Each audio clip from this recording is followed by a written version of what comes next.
How was like being the only Asian kid around? Not great. Meet Chawadee Nualkhair, or Chow for short, a well-known Thai-American food writer, contributor to the Michelin Guide, and the author of a number of books on Thai street food. The first time I went to Chiang-Mai, and it blew my mind. She even appeared on a few Netflix shows. Right now, she's working on her newest cookbook, and that's why she's here with us today, to get an authentic recipe from Mon. We were like, ew, yuck, bleh, Thai food. And then he would be like, it's Thai spaghetti. We are cooking up some of Mon's favorite dishes from his childhood, It's not all pad Thai. It's not all green curry. while talking to Chow about her passion for Thai food My passion came from, well, I hate to say it, my mom gets really mad. and what it was really like growing up Thai in the United States. Absolutely, people look down on where I was from. You can find almost any recipe on the internet. But the people behind the recipe is a different story.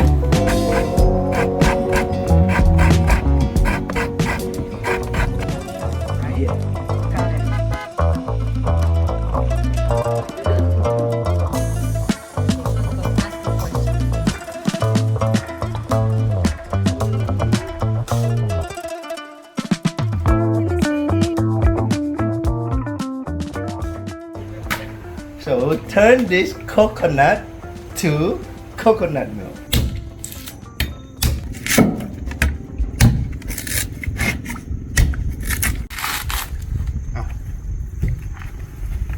So you've been making coconut milk all your life? Since like 8 years.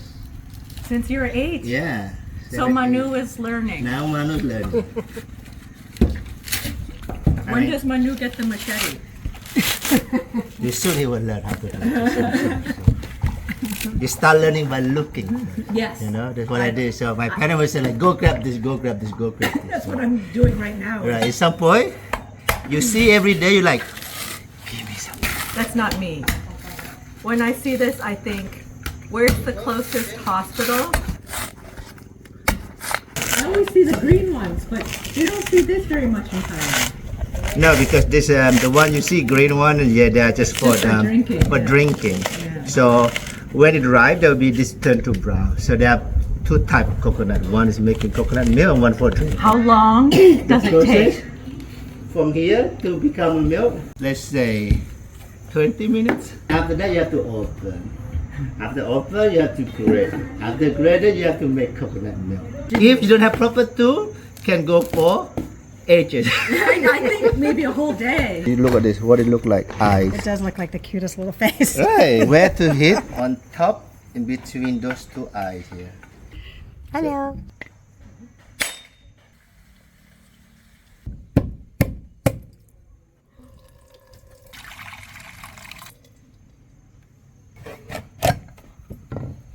Tran, tran. So a lady should sit like this. Yeah, introduce your new friend. Here we go. So, yeah, new friend here. New man with the like this. Ladies have to sit Man will do like this. pretty style. Yeah, the lady, and then the female have to do like this. See? Or like this, up to you. Play the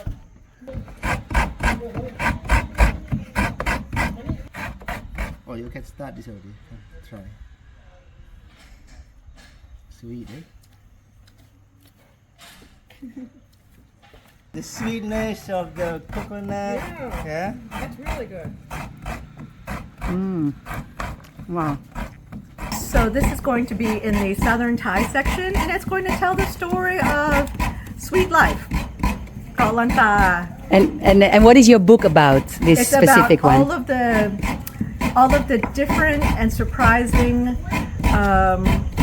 subcultures that produce wonderful Thai food that people might not always be familiar with. It's not all pad Thai. It's not all green curry. there's some incredible dishes that people don't know about and should. That was so good, Joe. I like it. The title of the book is Thai Food Stories. In this day and age, it's so easy to Google recipes, but what's really hard is to find connecting the person with that recipe and making the recipe come alive. And it even might be that somebody just not really want to cook the dish, but just want to know about the story, right? Yes. And Chow, that's what she's really great at. She's such a phenomenal writer. It has really long essays that she's written that are just beautiful. She's a fabulous writer. You can find almost any recipe on the internet, but the people behind the recipe is a different story. Chow, looks like you're working so hard. I'm trying not to cut my hand. I'm thinking so hard about my hand. Okay. So maybe I will not interview you yet. Oh, you can interview me. It'll be funny. Yeah, go ahead. So shall I call you Chawadee or Chow? You can call me Chow because my friends call me Chow, but my full name is Chawadee. But the name that my schoolmates called me when I was young was Chewbacca. Oh, really? Chewbacca? Where did they get that? It was from Star Wars, and they were making fun of my name. But I've had other names: Choo Choo, Dog Chow, Puppy Chow, Chow Mein. I'm trying to think of some of the other ones. I think that was it. No nice ones. No Chow Bella. So you were born in Thailand to two Thai parents and then moved Yes. to United States when you were very young. 18 months. I was born in 72, and then later that year, we moved to Youngstown for my father, who was doing his residency and internship in the hospital there. He was studying to be a pediatrician. In where is that? Youngstown, Ohio. It is in the middle of nowhere. Don't ever go. You're not missing out on anything. So I guess there were not many Thai people there? There was nobody, and there were no Asians either. So I had an interesting first few years, and I did not speak at all because I was confused about the language. So there were a couple of years where my father was worried about my mental development. Because he's a pediatrician. Yes. So I think I did nursery school for 4 years, double the time of other people. Yes, in order to learn the language. Right. Yes. And then growing up, how was being the only Asian kid around? Not great. It was the early 70s. Nowadays, it seems much easier. You see Asian people on TV, you see Asian people singing songs and on the radio, and there was nothing like that where I was at the time. But the thing that I would watch was Wonder Woman. And I used to fantasize about being Wonder Woman and turning around and around and around and really fast and then ending up in the Wonder Woman outfit and looking like Wonder Woman because, Wonder Woman was beautiful. So I used to, fantasize about being Wonder Woman when I was young. You like it? Oh yeah, because it's also it really affects the way you see yourself, Yeah. right? When you are the that's only true. person. Yeah. Yeah. If you were in Thailand, you would just be normal, but Yeah, when I you would be like everybody else. right. So that was a bit tough, and my parents had it hard too. My mother, she never could cook, so we had to wait. No, I understand the fact that you need to wait for your dad to eat. I have the same thing. So Yeah. in my house, you have to wait. Everybody has to eat together, Yeah, right? you have to eat together. You know how I feel even when I ask my aunt, so come eat with me, and she's so busy and she have kind of eat with me. I feel angry. She's like, oh, you let me eat alone? I feel like it's not what I'm looking for in my life. I want to eat together at the same time. Thais That's don't eat how alone. I'm growing up. It's unlucky for Thai people to eat alone. Yeah, I cannot eat alone. Yeah. And she said what? I grew up eating alone by myself all the I eat time. I alone don't all the with time, anybody. but yeah, You know? it's bad. It's bad luck. We did have a huge appreciation for Thai food because that's the food that my father cooked. He cooked northern Thai food. So he would make gai yang and he would make khanom chin nam yeo, and those are very cherished family recipes. that we still eat together today. Wow. And I know that when you cook your food, and maybe your kids don't appreciate it now, but they will, and they'll remember it. And when they taste it later on, when they're adults, they'll remember, oh, my dad used to make this for me, or my mom used to make this for me. We were like, ew, yuck, bleh, Thai food. And then he would be like, it's Thai spaghetti. Yeah. So that we would eat it then. We'd be like, oh, it's spaghetti. Yeah. Okay. See, you have to do these little things. Right. Looking good. Yeah, you did good job. I'm quite slow. Okay, so. It's quite tough though. Yeah. It's a skill, a real skill. It is a real skill. Now the rest. Mon makes it look like nothing. Yeah, he makes it look so easy, and then when I do it, like it just doesn't progress at all whatsoever. Mama, you want to try? Yeah. Okay.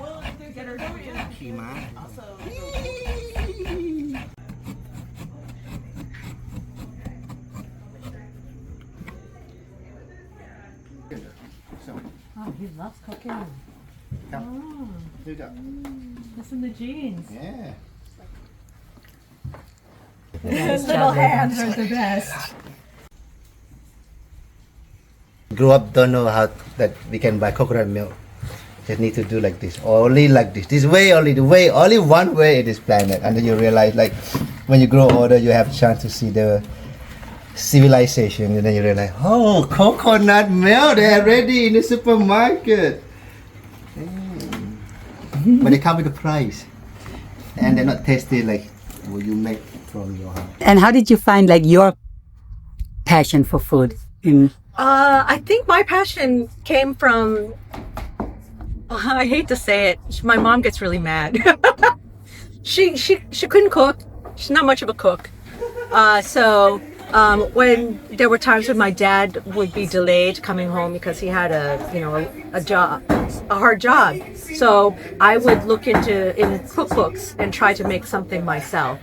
And, bless my mom, she let me sometimes waste a lot of ingredients, like trying to make a raw eggplant salad or trying to do a rice soup where the rice grains had soaked up all of the stock and were still hard. I mean, she let me do all sorts of silly experiments. But that's how I first became interested in food. Okay, Lauren, tell me when to stop. You will say, Mon, I go too fast, please stop, and then I will do it again. You want a towel? Okay, Chow, the rest you take care. Okay. Thank you.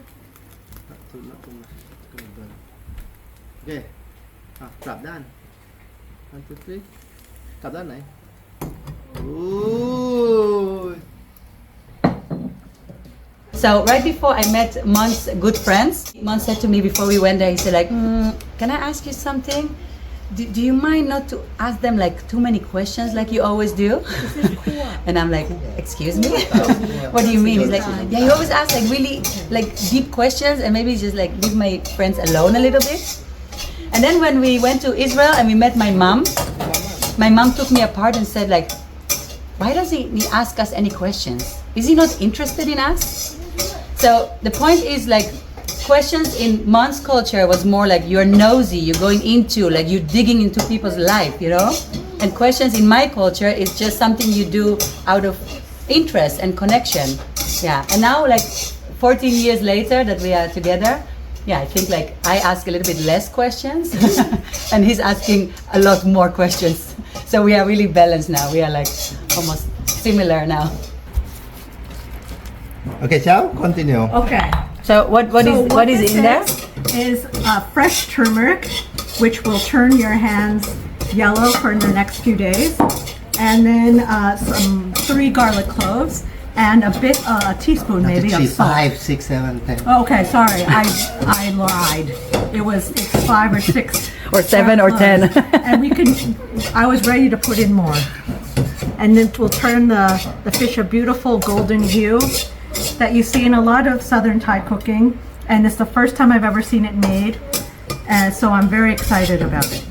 I think that the beauty that you're not like entirely Thai, that you didn't grow up in Thailand, because it makes you like enthusiastic and excited about all these things that you are learning? It's sad when Thai people are not excited about their own food. No.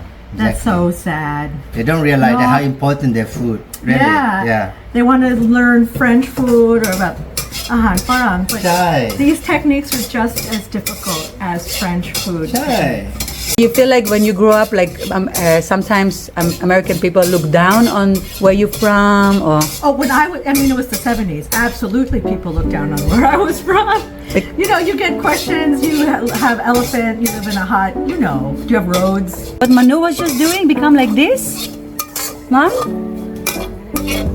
That's amazing. Not still dry frying it, roasting it. Pan roasting, Yeah, which is a very sophisticated cooking technique. exactly. It's a delicious smell. Chow and me, we have something in common. We both share the passion of telling people's story. I do it through filming, and Chow does it through writing. I want to snip it all. Here are some snippets from our upcoming book, Thai Food Stories, where you will find Mon's recipe and story. Mon has been cooking for almost all of his life. Even as a young boy in Muslim-majority Patani, he would help his mother with cleaning the house, washing the dishes, and making the meals, earning him the nickname of Lady Boy among the villagers. Okay, gonna go down right now. Ready, steady, go.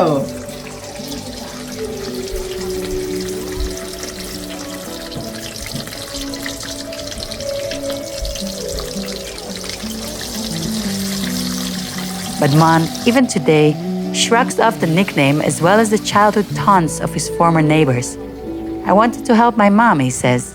End of story. The best way to cook is to not think how much to put in, he says.